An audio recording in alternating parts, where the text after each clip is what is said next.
하나님이 큰 영광과 찬송을 받은 줄 믿습니다. 우리 주님이 이 자리에 함께 하십니다. 우리 주님을 사랑하시 아멘 합시다. 서로에게 한번 인사할까요? 사랑합니다. 축복합니다. 고맙습니다. 은혜가 넘치고 있습니다. 은혜 많이 받으시길 바랍니다. 평안하시고 귀한 찬양에 큰 은혜 받았습니다. 감사하고 우리 하나님께서 홀로 영광 받으신 줄 믿습니다. 오늘도 찬양을 통해서 하나님 영광 받으시고 이제 또 말씀으로 은혜 받는 시간 가지십시다. 마태복음 26장 1절로 13절 말씀 되겠습니다. 마태복음 26장 1절에서 13절 말씀을 교독하는데요. 교독하겠습니다. 예수께서 이 말씀을 다 마치시고 제자들에게 이르시되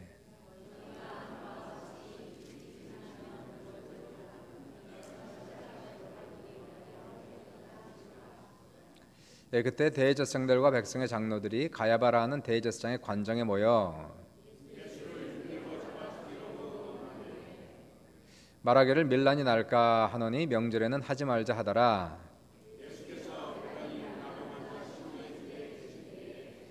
한 여자가 매우 귀한 향유 한 옥합을 가지고 나와서 식사하시는 예수의 머리에 부으니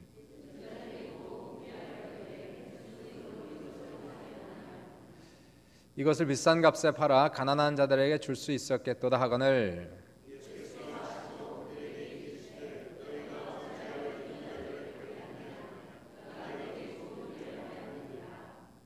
가난한 자들은 항상 너희와 함께 있거니와 나는 항상 함께 있지 아니하리라.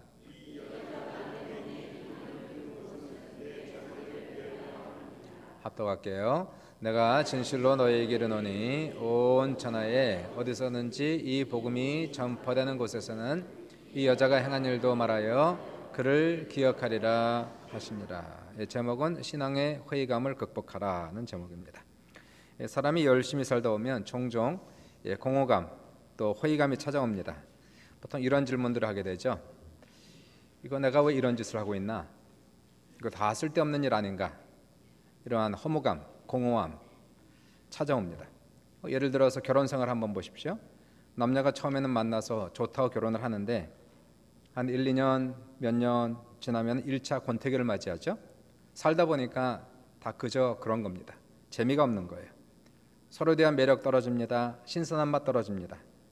그래서 이 부부가 첫 번째 찾아오는 권태기를 잘 극복하지 못할 경우에 이 싸움이 잦아지고 결국 이혼까지 가는 경우들을 우리가 볼 수가 있게 돼요.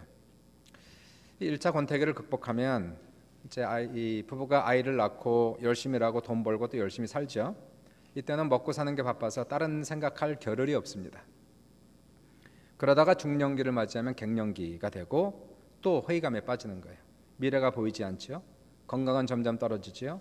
사방은 막힌 것 같지요. 결혼 생활은 감옥같이 느껴지죠. 이런 회의감을 극복하지 못하면 부부관계는 완전히 멀어지고 와해되고 그리고 때로는 황혼 이혼까지 가는 경우들을 우리가 볼 수가 있게 되는 거예요. 이러한 것들은 신앙생활에서도 역시 마찬가지입니다.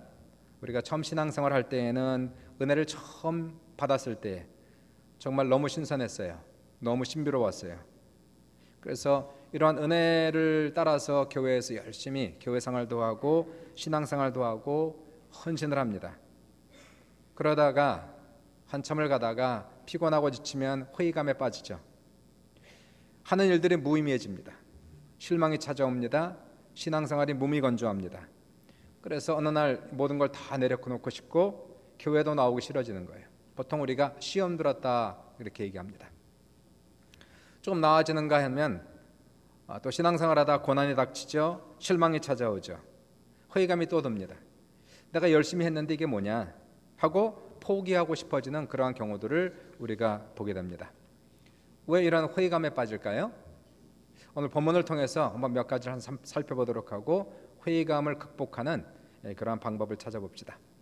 오늘 본문을 보시면 1절에 배경이 나옵니다. 이틀이 지나면 6월절이라. 이틀이 지나면 6월절이라. 쉽게 풀어 얘기하면 예수님 돌아가시기 이틀 전이다 이런 표시예요. 예수님 돌아가시기 이틀 전이라.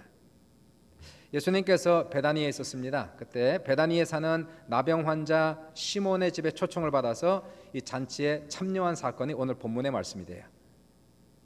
시몬, 이 시몬을 나병 환자 시몬 이렇게 표현했죠. 원래 얼마 전까지만 해도 나병 환자였습니다. 예수님께서 이 사람의 나병을 고쳐주셨다는 것이에요. 이 사람이 어느 날 자기 집에 잔치를 베푸는데 마침 예수님이 베다니에 있었기 때문에 예수님과 제자들도 초청을 해서 함께 그 잔치에 참여를 한 그 사건이 되고 있어요. 제가 보건대 시몬은 예수님을 초청은 했는데 솔직히 말해서 마지못해 초청한 겁니다. 당시 예루살렘의 분위기가 심상치가 않았어요. 예수님을 추종하는 세력이 있었는가 하면 예수님을 죽이고자 하는 세력과 음모들이 지금 횡행했습니다. 본문의 3절과 4절을 보시면 제사장들과 무리들이 예수님을 흉계로 죽일 계획을 가지고 있었다 이렇게 설명하죠. 베다니는 예루살렘에서 3km 떨어진 아주 가까운 동네로서 예루살렘에 있는 모든 영향을 받고 분위기를 충분히 받고 있어요. 그러니까 이 사회적 직분이 있었던 시몬, 부자였던 시몬, 이러한 사람이 이러한 분위기를 알고 있었기 때문에 예수님을 가까이 한다는 것은 상당한 위험의 부담이 있었던 거예요. 그런데 자기의 나병을 고쳐준 분이시고 또 마침 예수님이 베다니에 있으니까 잔치는 멀었고 초청하지 않을 수 없으니까 마지못해 초청한 거예요. 예수님께서 그 집에 찾아갔지만 시몬은 예수님을 의도적으로 멀리합니다. 위험하니까. 그래서 누가복음 7장을 보시면 나오는데요. 예수님과 제자들이 시몬의 집에 들어왔을 때에 시몬은 예수님을 환영하지 않았어요. 입맞춤하면서 반갑게 인사하지도 않았어요. 예수님에게 VIP 대접도 하지 않았어요. 그분의 발을 씻겨드리거나 머리에 기름을 부어야 하는데 그렇지 않았다는 사실이에요. 예수님이 영적으로도 알지만 눈치가 얼마나 빠르신 분입니까? 분위기를 다 알고 느끼고 있는 거예요. 예수님 오늘 1절 보시니까 이틀 후면 죽을 걸 알고 계셨습니다. 그런데도 불구하고 예수님이 시몬의 집에 잔치에 참석하셨어요. 아니 지금 이틀밖에 남지 않았습니다. 인생에 이틀밖에 남지 않았어요. 1시간이 아깝고 1분 1초가 아까운데 이 시간을 가장 사랑하는 제자들과 함께 보내야 되는데 왜 예수님은 태평하게 잔치에 참석해서 먹고 마셨을까요? 초대한 사람에 대한 예의, 초대했으니까 안 갈 수 없어서 절대로 아닙니다. 예수님께서 이 초대에 응하시고 그 집에 찾아간 이유는 성령의 감동과 지시하심이 분명히 있었다는 사실이에요. 성령은 때로 이해가 되지 않는 일들을 시키시기도 합니다. 그러나 그 배경에는 분명한 이유가 있는 거예요. 집을 찾아갔습니다. 그런데 푸대접을 받았습니다. 이해가 되지 않아요. 성령이 시켜서 그 잔치에 참석했는데 집주인도 그렇고 손님들도 그렇고 예수님과 교제하지 않아요. 예수님과 제자들은 한쪽 구석에서 식사를 하시는데 시몬과 다른 손님들은 예수님을 의도적으로 가까이 하지 않고 저 멀리서 술을 마시면서 껄껄거리고 웃고 있습니다. 예수님과 제자들은 마치 이 시간에 가지 말아야 할 곳을 간 느낌, 앉지 말아야 할 장소에 앉은 느낌, 먹지 말아야 할 음식을 먹는 느낌. 여기에서 사건이 터지는 거예요.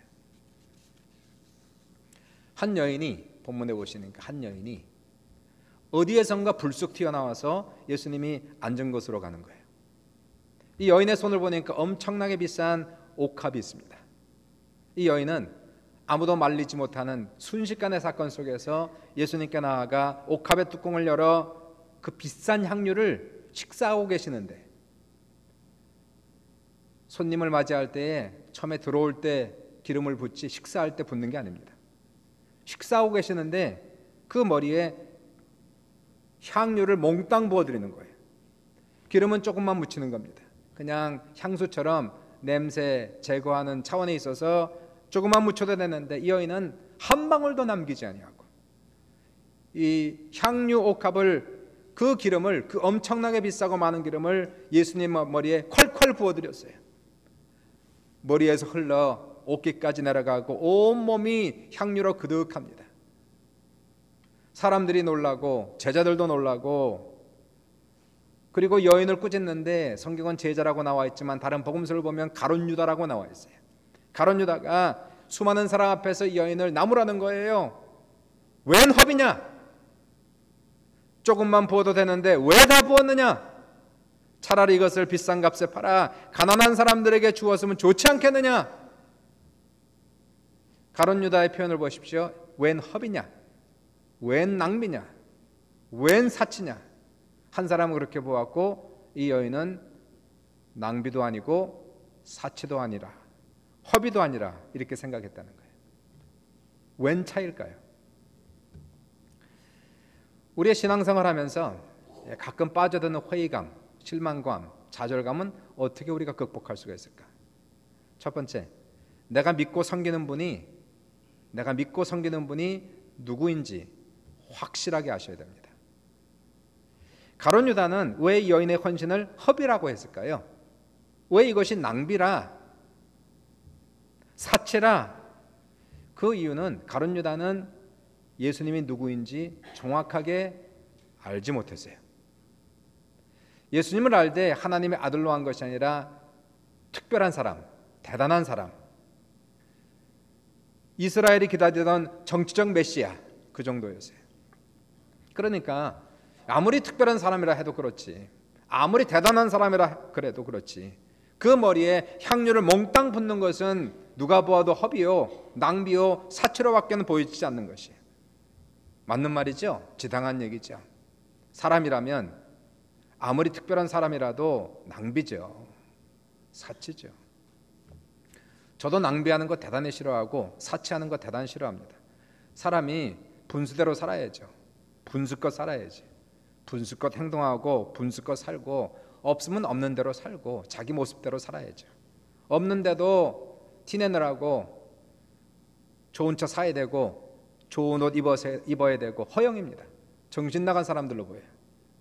사람은 그 수준에 맞게 돈을 쓰고 수준에 맞게 돈을 쓰고 옷을 입어야 되는 것이에요. 예를 들어서 제가 제 수준에 어느 날 교회에 15만 불짜리 벤츠를 타고 오면은 수준에 맞는 겁니까? 내 앞에서는 아무 소리 안 해도 뒤에 가서 얼마나 씻겠어요? 목사가 벤츠 타고 왔다고. 얼마나 험담을 하겠어요? 제 수준에 맞게 차를 타야지. 안 되는 거예요. 절대로 안 되는 거예요. 그러나 만약에 제가 아니라 대통령이 벤츠를 타고 왔다면 누가 뭐라고 그러겠습니까? 대통령은 벤츠가 아니라 비행기가 있어도 괜찮은 거예요. 그 수준에 맞게 살아가는 것입니다.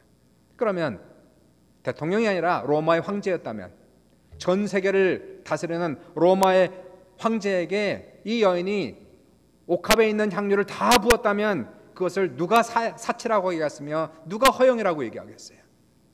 아니, 그 모든 옥합에 있는 모든 향유뿐만이 아니라 모든 재산을 다 드려도 황제였다면 허영도 사치도 아니라는 사실이에요. 그렇다면 이 여인이 하나님께, 하나님의 머리에 향유를 부었다고 문제가 될 것이 무엇입니까? 예수님이 어떤 분인지 희미하게 알고 있으니까. 가룟 유다는 이분을 하나님의 아들로 인정한 것이 아니라 그냥 특별한 인간으로, 대단한 사람으로 인정하니까 신앙생활하면서 회의감에 빠지는 거예요. 실망감에 빠지는 것이. 살아가면서 우리가 교회 생활하지요. 신앙생활 열심히 하는데 때로는 도대체 내가 누구를 위해서 신앙생활하고 있는지, 왜 이렇게 열심히 하고 있는지 헷갈리는 거예요. 신앙의 회의감이 찾아오는 거예요. 일은 열심히 하고 있는데 나중에 돌이켜보니까 엉뚱한 사람을 위해서 일을 하고 있는 것이. 포기하고 싶죠? 좌절이 찾아옵니다. 교회에서 우리가 충성하죠. 물론 사람에게도 충성하지만 우리가 궁극적으로 누구를 위해서 신앙생활하고 있는지, 누구를 위해서 봉사를 하고 있는지 여기에 대한 초점을 잃어버리면 우리는 전부 다 시험에 드는 거예요. 분명히 회의감과 좌절감이 생기고 문제가 따라오는 겁니다. 목회가 어렵습니다. 쉽지 않은 거예요. 목회는 성도를 섬기는 일이고 교회를 섬기는 일입니다. 그러나 만약에 제가 궁극적으로 하나님을 섬기는 그 마음이 없다면, 사람만 보고 사람만 섬긴다면 목회에도 시험 드는 거예요. 목사님도 좌절하는 거예요.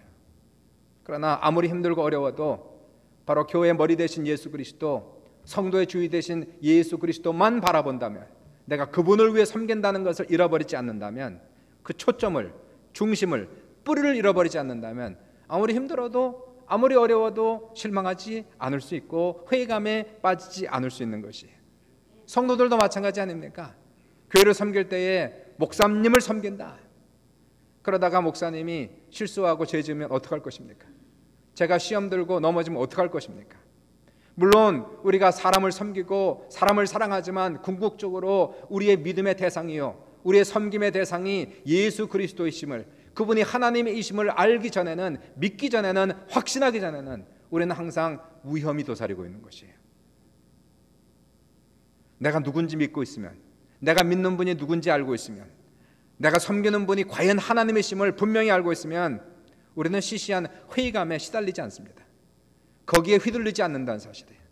디모데후서 1장 12절에 사도 바울이 말씀하시기를, 내가 또 이 고난을 받되 부끄러워하지 아니함은 내가 믿는 자를 내가 알고, 내가 믿는 자를 내가 알고, 또한 내가 의탁한 것을 그날까지 그가 능히 지키실 줄을 확신함이라.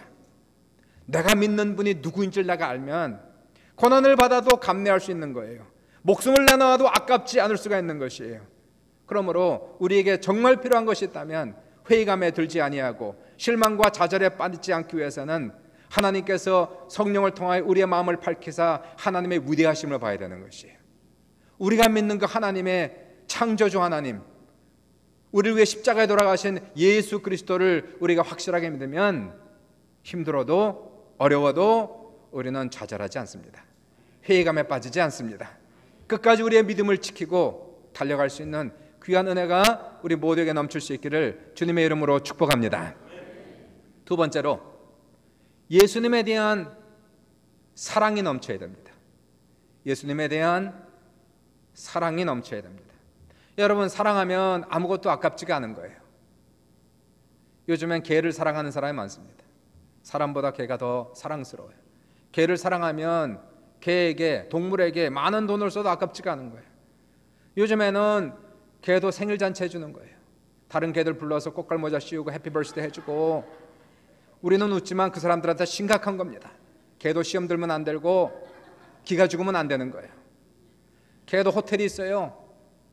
그래서 주인이 어디 멀리 가면은 그냥 놔둘 수 없어서 호텔에 맡겨 돈 많이 들어요. 개도 시원해야 된다고 개집을 만들고 개집 안에다 냉방장치를 했어요.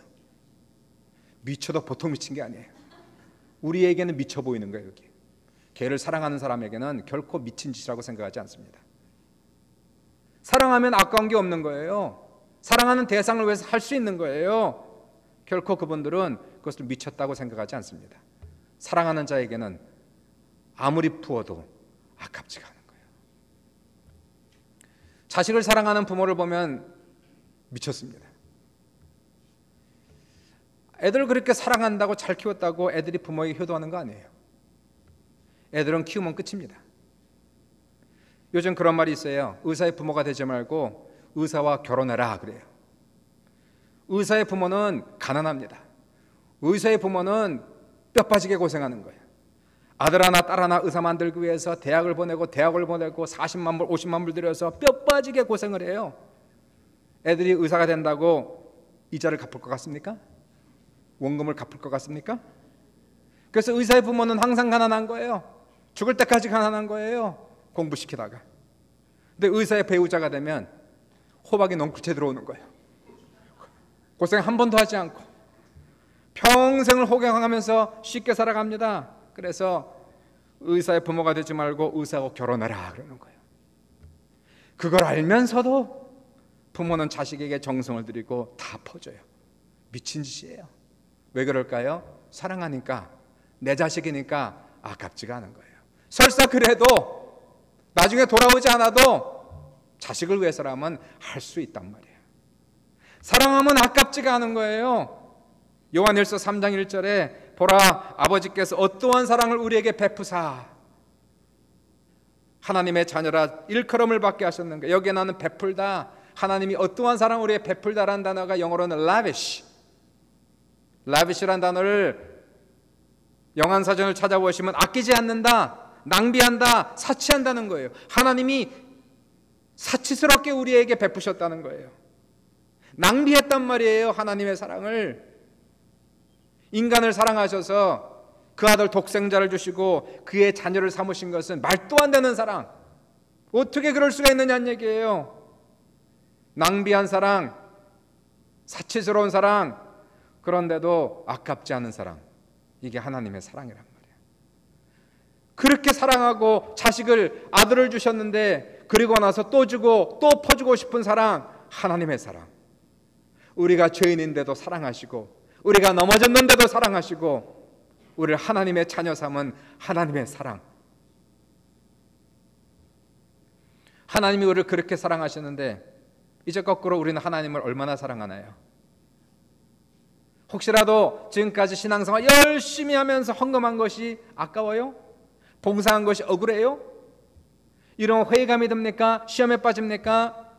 이러한 마음이 조금이라도 든다면 우리는 우리의 신앙의 상태를 점검해 봐야 됩니다. 주님을 사랑하는 마음이 없이라면, 주님을 사랑하는 마음이 없이 봉사하면 언젠가는 시험 들고 언젠가는 회의감에 빠지는 거예요. 가룟 유다는 3년을 예수를 따라다녔지만 단 한 번도 예수님을 사랑한 적이 없어요. 왜 따라갔을까요? 가룟 유다가 예수를 따라간 것은 딱 한 가지 목적, 자신의 야망을 채우기 위함이었어요. 가룟 유다는 민족주의자입니다. 그의 야망은 조국의 해방이었어요. 그가 원했던 것은 예수 그리스도가 정치적 메시아가 돼서 조국을 해방시켜줄 그러한 분으로 보았고, 이제 그분이 우리의 조국을 해방시키면 자기도 한 자리 차지할 것이라는 야망을 가지고 따라갔어요. 하나님을 믿되 사랑하는 마음이 아니라 나의 필요를 채우는 분만으로만 믿으면 이렇게 되는 거예요. 위험한 겁니다. 내가 하나님께 희생하면, 내가 하나님께 봉사하면, 내가 순종만 하면 하나님이 내 문제 다 해결해 주실 거야, 축복해 주실 거야 라는 계산적인 마음으로 믿으면 실망해요. 회의감이 찾아와요. 하나님께서 내가 원하는 대로 어떻게 다 해주십니까? 하나님을 믿되 나의 필요를 채우는 하나님으로 믿는 것이 아니라, 물론 우리의 필요로 채워주시지만 궁극적으로 우리가 주님을 믿는 것은 하나님이기 때문에, 하나님을 사랑하기 때문에 그분을 믿어야 되는 것이고, 더 나아가서 하나님이 나의 뜻에 맞추는 것이 아니고 나의 필요를 채우는 것이 아니고 거꾸로 주님을 사랑하기 때문에 내가 나의 뜻을 굴복시키고 하나님의 뜻에 나를 맞추어 드리는 신앙이 되지 않으면 시험 들 수 있어요. 좌절할 수 있어요. 회의감에 빠지는 거예요. 그러므로 설사 내 기도가 응답되지 않았다 할지라도, 설사 내 문제가 해결되지 않았다 할지라도, 비록 무화과 나무가 무성하지 못하고 포도나무에 열매가 없어도, 감람나무에 소출이 없고 밭에 먹을 것이 없고 우리의 양이 없고 외양간에 소가 없어도, 잘 믿었는데 문제가 터져도, 잘 믿었는데 내 가정에 어려움이 찾아와도 사랑하니까, 하나님이니까, 그래서 믿고 그래서 따르는 거예요.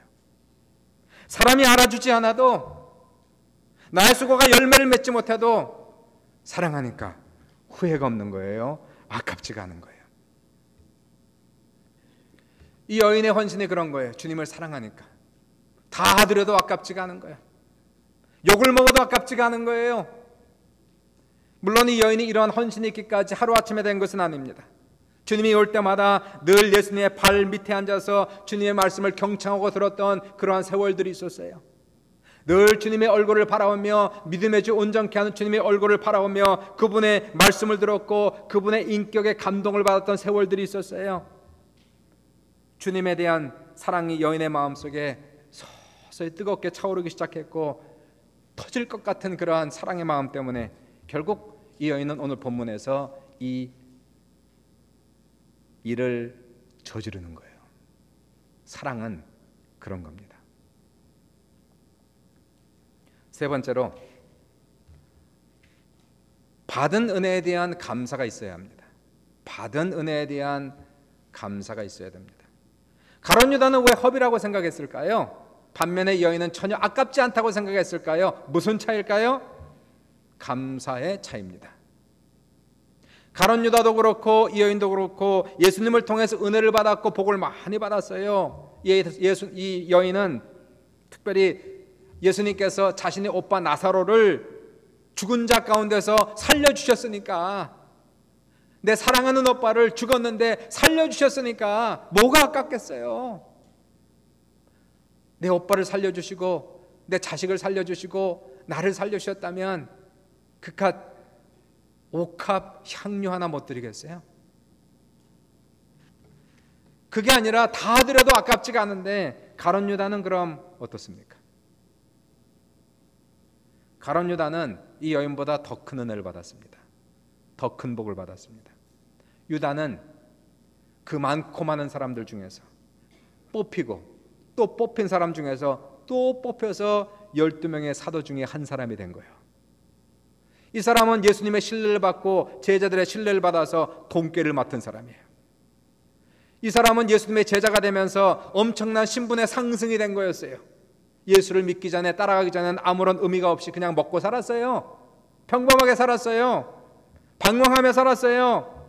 예수님이 부르셔서 그리고 예수님의 제자 되고 사도가 된 다음에 아주 중요한 사람이 되었어요. 이제는 사람에게 복음을 전하고 사람에게 도움을 주고 병을 고치고 귀신을 내쫓고 사람을 살리는 기적의 일들을 행했어요. 축복이라 하면 물론 자기 오빠가 죽은 자 건 살아나게 한 것도 축복이지만 예수님의 사도로 부르심을 받은 축복보다, 은혜보다 더 큰 축복은 없었다는 것이에요. 예수님 덕분에 명성이 높아졌어요. 의미 있는 인생을 살아가고 있어요. 삶이 뒤집어졌어요. 변화를 받았어요. 그런데도 가룟 유다는 감사가 없어요. 감사가 아니라 불만만 쌓이고 있어요. 자기가 기대했던 예수가 아니었어요. 자기가 바란 대로 행동해 주지 않은 예수였어요. 예수님이 사람들을 모아 군사 반란 일으키고 나라의 독립을 되찾아야 되는데 예수님은 너무 착했어요. 예수님은 너무 선했어요.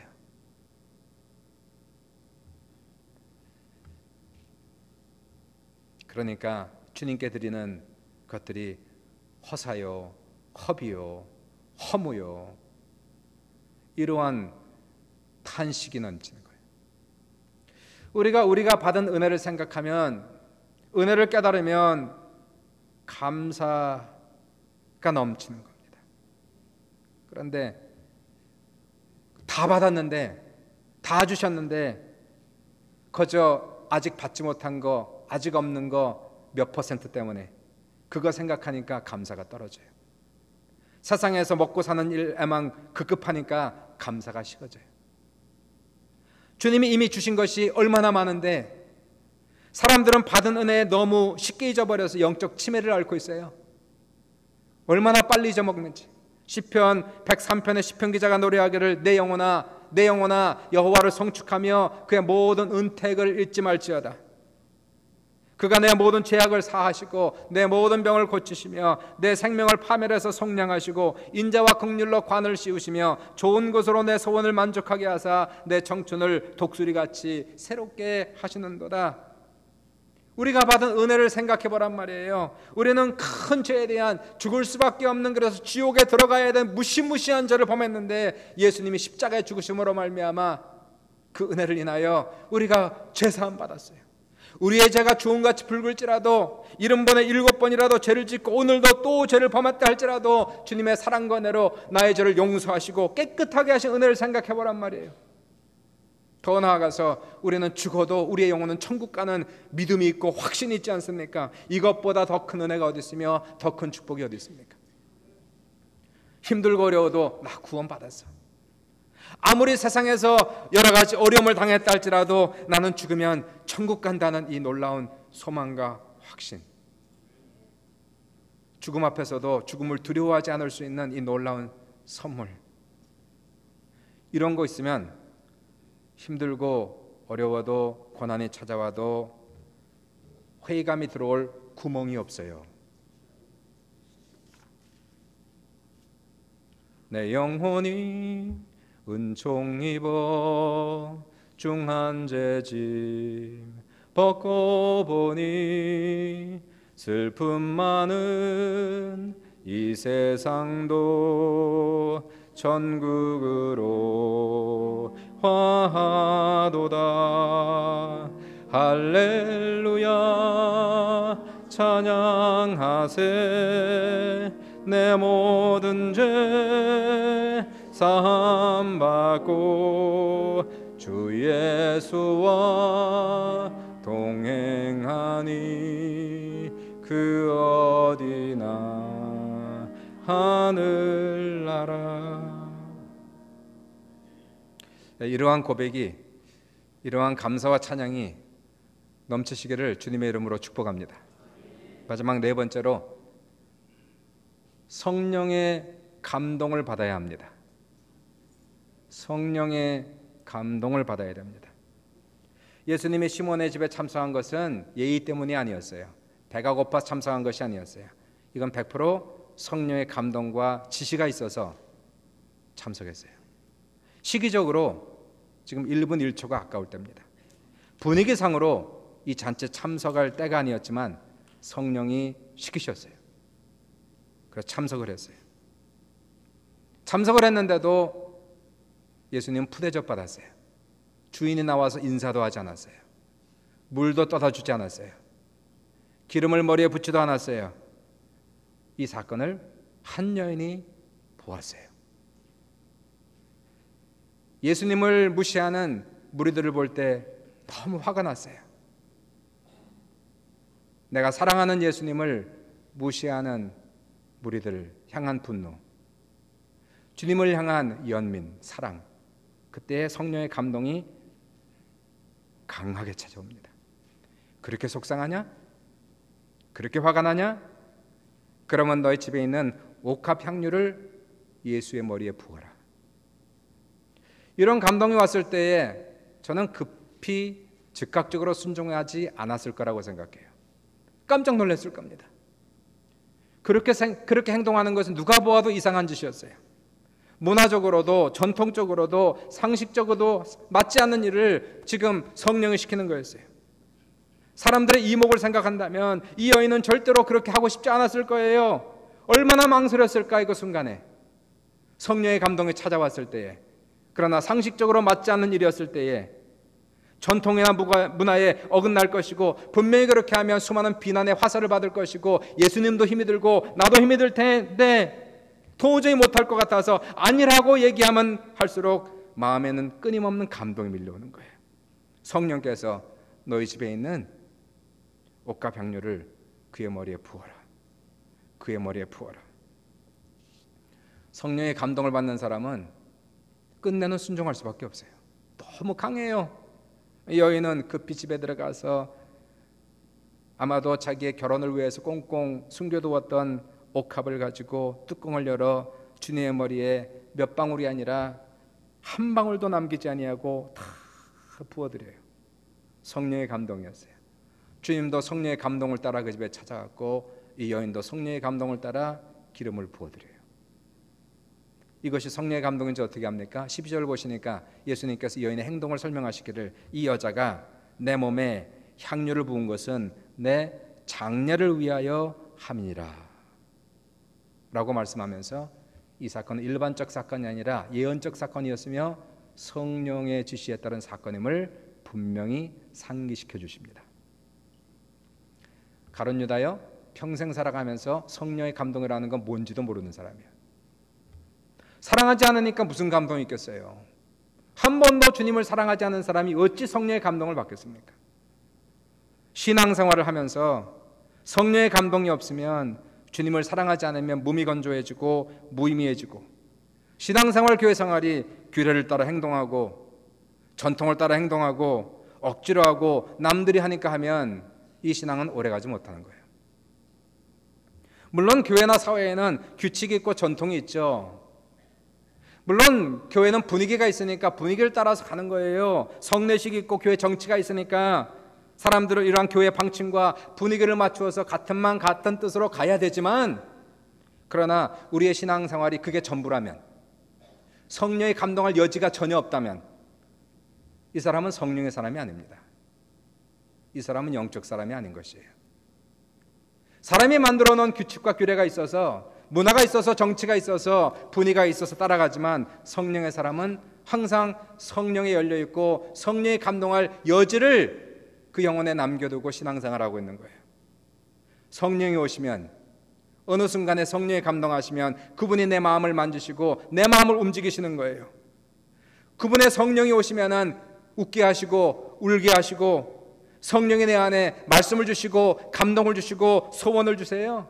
아무도 나에게 요구하지 않았습니다. 내가 해야 할 의무가 아무것도 없습니다. 그러나 성령이 오시면 내 마음에 진한 감동으로 찾아와서 도저히 거절할 수 없는, 거부할 수 없는 하나님의 영적인 감동이 찾아오는 거예요.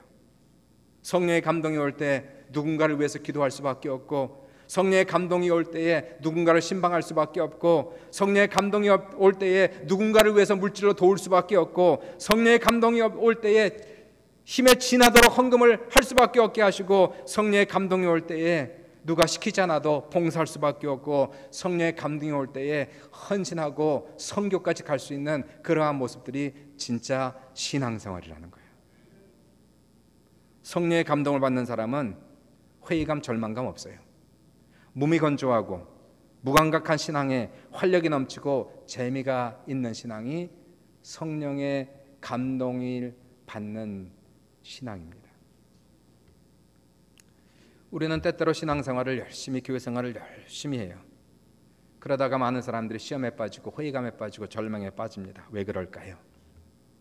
왜 이렇게 되었을까요? 도대체 내가 누구를 위해서 일했으며 왜 이렇게 그냥 달려왔는지, 누구를 위해서 교회를 다녔고 누구를 위해서 봉사했는지 허무하고 답답합니다.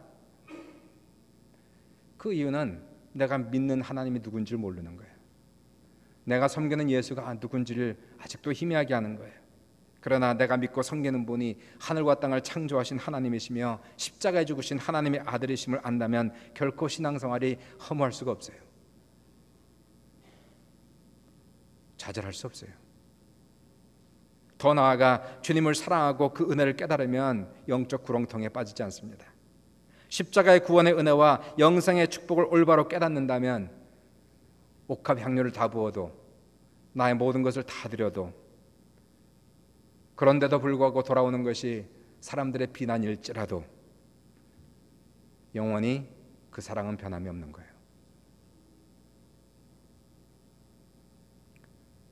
그리고 성령의 감동을 받는 사람, 그저 남들이 하니까 하고 그의 분위기에 따라가는 것이 아니고, 그러면서도 항상 성령께 열려 있어서 성령과 교제하면서 성령님 말씀하십시오. 때때로 성령은 비상식적인 일을 우리에게 시키시고, 때때로 성령은 규칙과 규례를 뛰어넘으시면서 우리에게 무엇인가 감동 주시고 명령하실 때에 그것을 따라가는 사람, 그리고 놀라운 하나님의 역사를 보는 사람, 신앙생활이 무미건조할 수 없는 거예요. 재미가 있는 겁니다. 한 주간 승리하시길 주님의 이름으로 축복합니다. 기도합시다.